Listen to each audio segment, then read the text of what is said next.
Kumjai ing lising ani kunnithoida Ministry of Road Transport and Highways na lupa crore lising amaga chahum sanction tawduna semba hokiba Imphal Jiribam National Highway ge loishindana leiriba saruk sing ase nong hek tarakpaga chauna khudong chadaba mayoknaba mafam ama oiduna leire hairi lambi ase matam kayagi mamangdagi nathaiduna leiramlabasu ngasidi lamdam asida nongmada changdaba yadraba potlam sing pushilaknabagi khwaidi maru oiba lambi ama oirakli haukiba chahi ahum rom asida National Highway number 2 da lagliba yet apan kaya asina maram oiraga lambi asigi maru oiba ase nongmagi hengalakli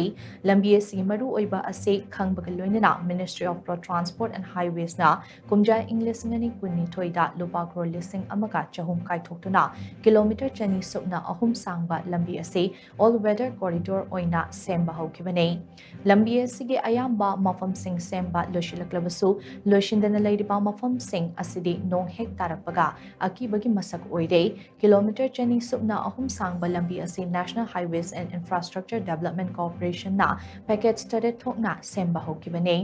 masigi manungda Irang Barak amade Makru Turel gi mathakta sariba Valley Bridge sing ase RCC gi thong onthoknabagi thabaksu yauribane lambi paring asida toina chathok chasin tawriba singna pungdurapagi matung inna Imphal dagi Jiribam pawba chatpada pung taruk hena changlamba adu lambi semlakpa sina maram oiraga pung mari natraga manga khaktamak changle adumoinamak nong churakpa matamdadi chingning khaiba yauna tongan ba khudong chadaba kaya thengnabana Imphal dagi Jiribam phawba chatnaba hotnabada pung nipal henna changle haidi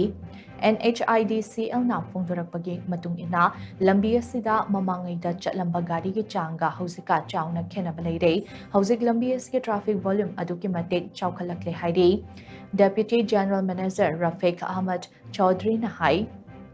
Manipur da irang ase hek haurakpadagi lambi asida gari chatpagi chang ka hena hengalakle gari sing adu National Highway number 2 dagi divert tawrakiba gari sing adune lambi asida nongmada gari lisinge mathakta chatli heavy vehicle kaya leptana chatpa sina maram oiraga lambi asigi semjindana leiriba saruk singge fibam ase yamna thuna fibam sokchilaknabagi achauba maram ama oiri